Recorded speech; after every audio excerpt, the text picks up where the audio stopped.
72 గంటలు నిరాహార దీక్ష చేపట్టాలని ప్రకటించినటువంటి విషయం ప్రజలందరికీ తెలిసిందే. ప్రభుత్వానికి పోలీస్ డిపార్ట్మెంట్కి కూడా మేము అపీల్ చేసి ఉన్నాము. తెలంగాణ జాగృతి చేపట్టినటువంటి అంశం ఇది తెలంగాణ జనాభాలో సగం జనాభాకు సంబంధించినటువంటి అంశం. దాదాపు 2 కోట్ల మందికి ప్రయోజనం కలిగేటటువంటి అంశం. పైగా బీసీ అంటే ఒకటే కులం కాదు, అందులో 112 పైచిలకు నోటిఫైడ్ కులాలు మన తెలంగాణ సమాజంలోనే ఉన్నాయి. మరి ప్రతిరోజు 40 మందికి మాట్లాడే అవకాశం ఇచ్చినా కూడా 3 రోజులు కనీసంగా అన్ని కమ్యూనిటీసు తమ తమ బాధలను, తమకున్నటువంటి సమస్యలను, రిజర్వేషన్ రావడం వల్ల మాకేం లాభం జరుగుతుంది అనేటటువంటి అంశాలను కూడా చెప్పేటటువంటి ఆస్కారం ఉంటుంది. కాబట్టి 72 గంటల పాటు నిరంతరాయంగా ఈ కార్యక్రమాన్ని కొనసాగించాలనేటటువంటి ఒక మహత్తరమైన సంకల్పంతో ప్రభుత్వాన్ని మేము పర్మిషన్ అడగడం జరిగింది. తెలంగాణ యునైటెడ్ పూలే ఫ్రంట్ అట్లానే తెలంగాణ జాగృతి ఇద్దరం కలిసి కూడా ఈ ప్రకటన చేసి ఉన్నాము. మరి అన్ని కుల సంఘాల మద్దతుతో చేస్తున్నటువంటి ఈ కార్యక్రమానికి ప్రభుత్వం ఇప్పటి వరకు కూడా పర్మిషన్ విషయంలో స్పష్టత ఇవ్వలేదు. పర్మిషన్ ఇవ్వకపోగా మేము కోర్టుకు వెళ్ళినాం. మరి కోర్టులో రేపు లంచ్ మోషన్లో కోర్టు అవకాశం ఇచ్చింది కాబట్టి మరి కోర్టు అన్నా కనీసం మా పక్షాన నిలబడుతుందని మేము భావిస్తూ ఉన్నాం. ఎందుకంటే తెలంగాణ జాగృతి బ్యాక్గ్రౌండ్ మీరు చెక్ చేస్తే 13 సంవత్సరాల క్రితం అంబేద్కర్ గారి విగ్రహం అసెంబ్లీలో పెట్టాలని 48 గంటలు దీక్ష చేసినటువంటి సందర్భాన్ని కూడా మీరు గమనించాలి. అదేవిధంగా ఎప్పుడు తెలంగాణ జాగృతి పక్షాన ఏ కార్యక్రమం చేసినా శాంతియుతంగా చేసినాం. ఎక్కడా కూడా ప్రభుత్వం కానీ కోర్టు కానీ ఇచ్చినటువంటి గైడ్ లైన్స్ని మేము వైలేషన్ లేకుండా చేయడం జరిగింది. కాబట్టి ప్రభుత్వం సానుకూల దృక్పథంతో మాకు అవకాశం ఇవ్వాలని చెప్పి మళ్ళీ ఒకసారి డిమాండ్ చేస్తూ ఉన్నాం.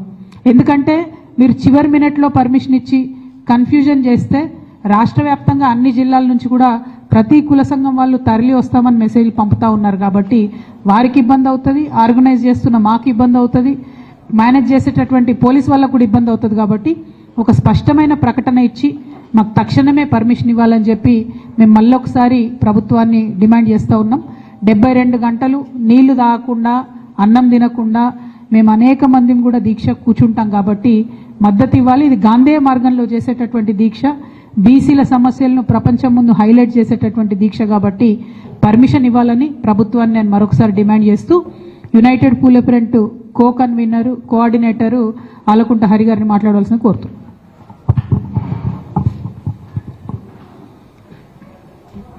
పత్రికా సమావేశానికి విచ్చేసిన మీడియా మిత్రులందరికీ నమస్కారం. అదే నాకు మాట్లాడే అవకాశం ఇచ్చిన కవితక్క గారికి ప్రత్యేక ధన్యవాదాలు తెలుపుతూ, శాంతియుతంగా బీసీల కోసం 72 గంటల దీక్ష చేయడానికి సిద్ధమైన కవితక్కకు ఈరోజు పోలీస్ డిపార్ట్మెంట్ వారు పర్మిషన్ ఇవ్వడానికి వెనక ముందు అవుతున్నారు. గత చరిత్రలో గతంలో చేసిన దీక్ష కూడా చూసుకుంటే ఎలాంటి అవాంఛనీయమైన సంఘటనలు జరగకుండా దీక్ష చేసి అసెంబ్లీలో అంబేద్కర్ విగ్రహాన్ని సాధించిన ఘనత కవితక్క గారికి ఉన్నది. మహిళలకు సంబంధించిన దాంట్లో కూడా దీక్షలు చేసిరు. ఎలాంటి అవాంఛనీయ సంఘటనలు జరగలేదు. కాబట్టి బేషరతుగా ఈరోజు రాష్ట్ర ప్రభుత్వము ఖచ్చితంగా రేపు పర్మిషన్ ఇచ్చి దీక్ష చేసే అవకాశం కల్పిస్తుందని కోరుకుంటున్నాము. లేని పక్షంలో ఖచ్చితంగా కోర్టులు ఉన్నాయి, జడ్జిలు ఉన్నాయి, ఖచ్చితంగా వాళ్ళు ఇచ్చే వరకు కూడా మీరు తెచ్చుకుంటే బాగుండదని చెప్పేసి ఈ వీడియో ముఖంగా తెలియజేస్తున్నాను. Thank you. జై తెలంగాణ. మళ్ళీ ఒకసారి బీసీల పక్షాన మేము కోరుతా ఉన్నాం. అన్ని పార్టీలకు లేఖలు ఇవ్వడం జరిగింది. చాలామంది ప్రజా సంఘాల వాళ్ళు కూడా దీంట్లో పాల్గొంటారు. అట్లానే బీసీ కమ్యూనిటీలో ఉన్న మేధావులు, ప్రజాస్వామ్యానికి మద్దతుగా నిలిచేటటువంటి మేధావులు, నాయకులందరూ కూడా ఈ అంశం పట్ల సానుకూలంగా ఉన్నారు. కాబట్టి ఇవాళ కాంగ్రెస్ పార్టీ 42%లో ముస్లింల రిజర్వేషన్ ఉందా లేదా స్పష్టత ఇస్తలేదు. At the same time BJP party ఏమో ముస్లింల రిజర్వేషన్ ముస్లింలలో ఇంక్లూడెడ్ అయితే మేము పర్మిషన్ ఇవ్వమని చెప్పి వాళ్ళు చెప్తారు. అంటే ఇద్దరు కూడా నేను కొట్టినట్టు చేస్తాను, నువ్వు ఏడిచినట్టు చేయని కలిసికట్టుగా ఆడుతున్నటువంటి నాటకంగా మేము దీన్ని భావిస్తూ ఉన్నాం. వీరిద్దరి యొక్క అంశాలను కూడా ప్రజల ముందు మేము తేటతెల్లం చేయదలుచుకున్నాం. మేము ఈ దీక్ష ద్వారా సాధించాలనుకునేటటువంటి విషయం ఒక్కటే, కాంగ్రెస్ పార్టీ స్పష్టతనివ్వాలి. మీరు ఇచ్చినటువంటి 42% ఆర్డినెన్స్లో ముస్లిమ్స్ ఉన్నారా లేదా, మరి ముస్లిమ్స్ లేకపోతే ముస్లిం రిజర్వేషన్ గురించి మీరు ఏం చేయబోతా ఉన్నారు. 2, భారతీయ జనతా పార్టీ ఆర్డినెన్స్ అనేటటువంటిది ఒక కాన్స్టిట్యూషనల్ రైట్, ఆ రైట్ని మీరు ఎట్లా వయలేట్ చేస్తారు, ఎందుకు గవర్నర్ గారు ఇంకా సంతకం పెడతలేరు. రాష్ట్రపతి గారి దగ్గర బిల్లు పెండింగ్ ఉన్నది. ఆ బిల్లు విషయంలో ఎందుకు రేవంత్ రెడ్డి గారు సుప్రీంకోర్టుకు పోవడం లేదు? మరి రాహుల్ గాంధీ గారు చెప్పిండ్రు మేము బీసీలకు హక్కులు ఇస్తామని చెప్పే మీరు ఎందుకు ముందడుగేస్తలేరు అనేటటువంటి ప్రశ్నలకు సమాధానం రావడం కోసమే ఈ దీక్షను చేపట్టడం జరిగిందని కూడా ఈ సందర్భంగా మేము తెలియజేస్తా ఉన్నాము. Thank you. బీజేపీ వాళ్ళు ధర్నా చేసుడేందే కామెడీ కాకపోతే దొంగనే దొంగ దొంగ అన్నట్టుంది. గవర్నరే బీజేపీ, ఆయన సంతకం పెట్టాలి. ఆయన పెట్టకుండా బీసీలకు రావాల్సిన హక్కులు ఆపుతున్నాడు. ప్రెసిడెంట్ గారు కూడా కేంద్ర కేబినెట్ చెప్తే ఆవిడ సంతకం పెట్టాలి. కేంద్ర కేబినెట్ ప్రెసిడెంట్ గారికి చెప్పకుండా అక్కడ ఆపి పెడుతున్నారు. రెండు దగ్గరలో కూడా దోషి బీజేపీయే. అయినా కూడా ఉల్టా మళ్ళా వాళ్ళు ధర్నాలు చేసుడు, వాళ్ళు ఇది ప్రజలు గమనిస్తూ ఉన్నారు. నిజంగా కూడా చులకనైపోతున్నారు బీజేపీ నాయకులు. నేను రిక్వెస్ట్ చేస్తున్నా, కేంద్ర మంత్రులు ఉన్నారు ఇద్దరు, మీరు మీ ప్రభుత్వం మీద ఒత్తిడి తీసుకురండి. దయచేసి తెలంగాణ బీసీ బిల్లుని పాస్ చేయవలసిందిగా కోరుతా ఉన్నాం.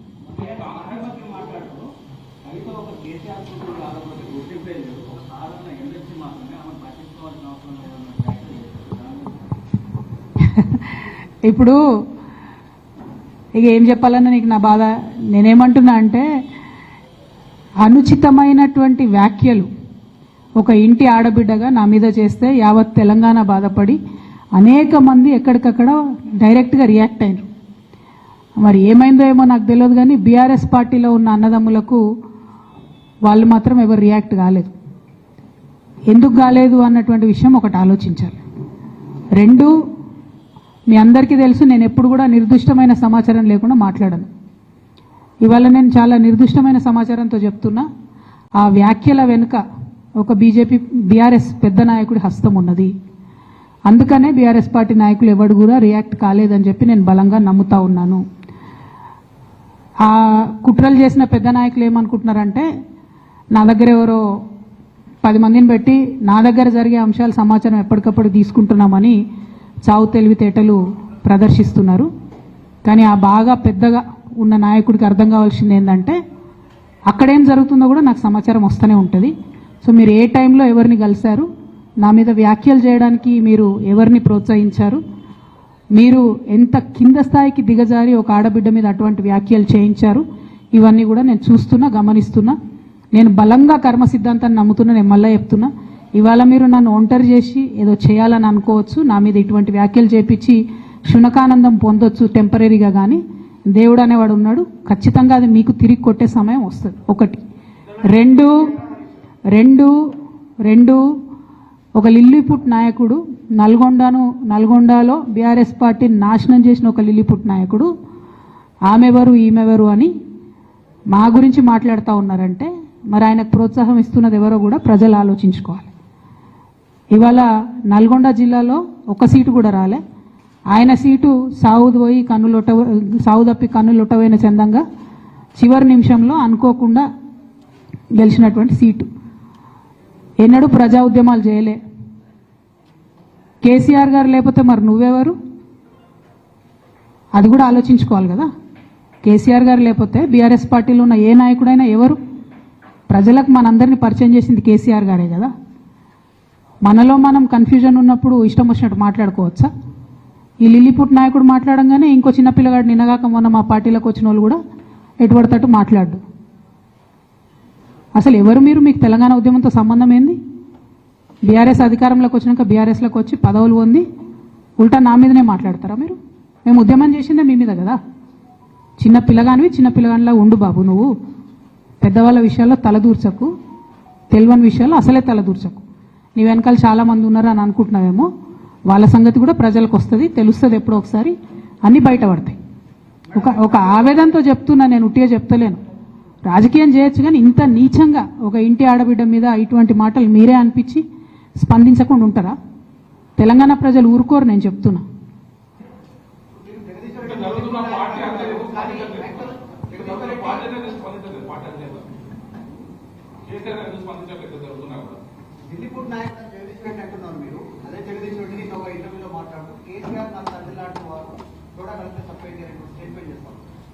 నేనేమంటున్నా, కేసీఆర్ గారు నాకు తండ్రి. వారికి నేను అంతరంగికంగా రాసినటువంటి ఉత్తరాన్ని బయటపెట్టి మొత్తం పార్టీలో జరుగుతున్న అంశాలన్నీ బహిర్గతం చేసింది ఎవరు? ఇయాల ఆ అంశాలన్నీ బహిర్గతం చేసి నన్ను మాట్లాడడానికి ఫోర్స్ చేసి ఇప్పుడు మళ్ళీ దాని చుట్టూ ఇట్లాంటి డ్రామాలు ఆడుతున్నటువంటి వాళ్ళు ఎవరు ప్రజలకు కూడా తెలుస్తుంది తప్పకుండా. కానీ ఒక మన పార్టీకి సంబంధం లేని బీఆర్ఎస్ పార్టీకి సంబంధం లేనటువంటి వ్యక్తి చేత మన పార్టీ నాయకులే ఊతమిచ్చి నా మీద వ్యాఖ్యలు చేయించారనడానికి నా దగ్గర వందలాది ఆధారాలు ఉన్నాయి. ఖచ్చితంగా అది టైం వచ్చినప్పుడు బయటపడుతుంది, ప్రజలకు కూడా అర్థమవుతుంది. అయితే ఇంపార్టెంట్ ఇష్యూ ఇక్కడ బీసీల ఇష్యూ. దయచేసి రేపటి నుంచి ఖచ్చితంగా 72 గంటలు దీక్ష చేయాలనేటటువంటి ఉక్కు సంకల్పంతో మేమందరం ఉన్నాం. ప్రభుత్వాన్ని మళ్ళీ రిక్వెస్ట్ చేస్తూ ఉన్నాం, మీరు మాకు మా బాధను చెప్పుకునే అవకాశం ఇవ్వండి. మీరు కాంగ్రెస్ అంటే బీజేపీ అంటే కాంగ్రెస్ అని తూకిత్తా అని చెప్పి బీసీలకు అన్యాయం చేసే ప్రయత్నం దయచేసి చేయకండి. మాకు 72 గంటలు మాట్లాడే అవకాశం ఇవ్వండి. మేము అక్కడ కూర్చొని సత్యాగ్రహం చేస్తాం, మా బాధలు చెప్పుకుంటాం, అంతకుమించి మేము చేసేది ఏం లేదు. దానివల్ల కేంద్ర ప్రభుత్వంలో కదలిక వస్తే శాశ్వతంగా మన ముందు తరాల బీసీ బిడ్డలకు అందరికి కూడా లాభం జరుగుతుంది. ఆ అంశాలని దృష్టిలో పెట్టవలసింది నేను కోరుతా ఉన్నాను. అట్లానే నిన్నగాక మొన్న నా మీద విచిత్రమైన వ్యాఖ్యలు చేసినటువంటి వ్యక్తి కూడా రాష్ట్ర వ్యాప్తంగా ఉన్న నాయి బ్రాహ్మణులను కించపరిచే విధంగా మాట్లాడితే అన్ని జిల్లాల్లో ఉన్న నాయి బ్రాహ్మణ సోదరులు కూడా ఇవాళ అగ్గి రగులుతున్నటువంటి సంగతి కూడా మీకు తెలుసు.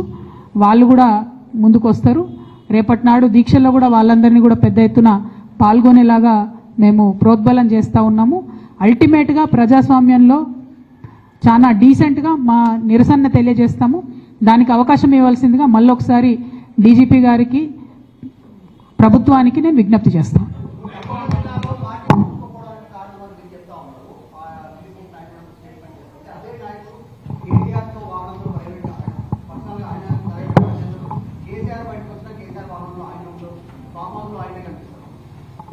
నేనేమంటున్నా అంటే ఆ లిల్లీపుట్ నాయకుడి గురించి మాట్లాడితే చాలా ఎక్కువ ఆయన గురించి ప్రజలకు తెలియజెప్పాలి కాబట్టి మాట్లాడినా, ఇక అంతకు మించి అవసరం లేదు. ఆ విషయంలో టైంకి ఖచ్చితంగా పార్టీ అధిష్టానం స్పందిస్తుందని చెప్పి నేను భావిస్తున్నాను. Thank you. Exactly, thank you. CM Ramesh గారు ఎందుకు మాట్లాడారో నాకు తెలియదు. సీఎం రమేష్ గారిని మాట్లాడించడానికే ఈ లేఖ లీక్ చేసినరేమో కూడా నాకు తెలియదు. ఇవన్నీ కంబైన్డ్ అయి ఉండొచ్చు. సీఎం రమేష్ గారు నాకు తెలిసినటువంటి వ్యక్తే, కానీ ఈ ఒక 5-6 ఏళ్లలో ఆయనతో పెద్ద నేను మాట్లాడింది కూడా లేదు. సో ఆయనంతటా ఆయన బయటకు వచ్చి చెప్పిండు అని అంటే దీనికి నా లెటర్ లీక్ అవ్వడానికి వెనక కూడా ఏదో అవినాభావ సంబంధం ఉందని నేను భావించే పరిస్థితి వస్తుంది. నా దగ్గర ప్రత్యక్షంగా సమాచారం లేదు ఆ విషయంలో. కాకపోతే ఆయన మాట్లాడడానికి ఆధారం ఆ లేఖలోంచి తీసుకున్నారు కాబట్టి ఈ లింక్ ఏదో ఉంది అని చెప్పి నేను భావిస్తున్నాను. Thank you. కోర్టుకు ఆల్రెడీ పోయినాం బ్రదర్. 1, 2 నాతో పాటు ఇంకా కొంతమంది నాయకులందరూ కూడా చేస్తామని చెప్పారు. ఆ జాబితా అంతా కూడా మేము సాయంత్రం లోపల రిలీజ్ చేస్తాము. దాంతోపాటు ఒకవేళ కోర్టు పర్మిషన్ ఇవ్వకపోతే, ప్రభుత్వం పర్మిషన్ ఇవ్వకపోతే నన్ను ఎక్కడ ఉంచితే అక్కడ, అవసరమైతే ఇక్కడనే కూర్చొనైనా దీక్ష కంటిన్యూ చేస్తా, అందులో ఏం అనుమానం లేదు. ఎందుకంటే 72 గంటలు 112 కులాల వాయిస్ వినిపించాలనేటటువంటిది ప్రధానమైనటువంటి ఎజెండా కాబట్టి ఖచ్చితంగా ఆ వాయిస్ వినిపించడానికి ఎక్కడ అవకాశం దొరికితే అక్కడ నేను వినిపించడం జరుగుతుంది.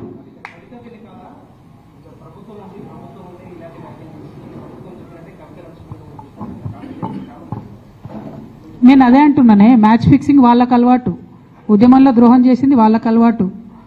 మేము ఉద్యమాలు చేసి బతుకమ్మలు ఎత్తుకొని పోతుంటే ఆనాడు మమ్మల్ని బంధించింది వాళ్ళు. అధికారం రాగానే ఈ పార్టీలకు వచ్చి పదవులు అనుభవించింది వాళ్ళు.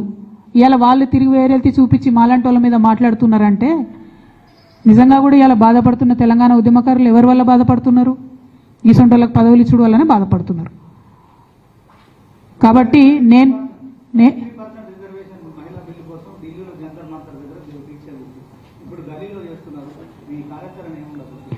33% మహిళా బిల్లు కోసం దీక్ష చేసింది అది నేషనల్ పార్లమెంట్ అండ్ అసెంబ్లీస్లో కావాలని చేసినాం కాబట్టి ఆనాడు ఢిల్లీలో చేసినామండి.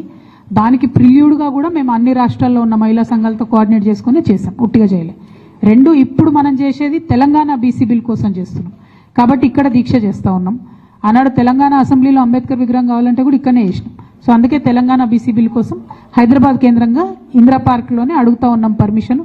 అందరికీ అందుబాటులో ఉండేటటువంటి ప్లేస్ ఒకటి, అందరు గుర్తుపట్టేటటువంటి ప్లేస్ కాబట్టి అక్కడే చేద్దామని అనుకుంటా ఉన్నాం. అందుకే ప్రభుత్వాన్ని కోరుతా ఉన్నాం పర్మిషన్. ఒకటేనండి, ఇదివరకు కూడా కాంగ్రెస్ నాయకులు ఈ నాటకం ఆడి ఉన్నారు. సో రెండోసారి నాటకాన్ని ప్రజలు నమ్మరు. ఒకటి. రెండు, మీరు కాంగ్రెస్ వాళ్ళందరూ అక్కడికి పోతే, లాస్ట్ టైం అయితే కనీసం రాహుల్ గాంధీ గారు రాను కూడా రాలేదు. ఈసారి అన్న కనీసం ఆయన వస్తాడా రాదా చెప్పండి. ఆయన రాకపోతే అసలు మరి ఆయన బీసీలను, తెలంగాణ బీసీలను అవమానించినట్టుగానే భావించాల్సి వస్తుంది.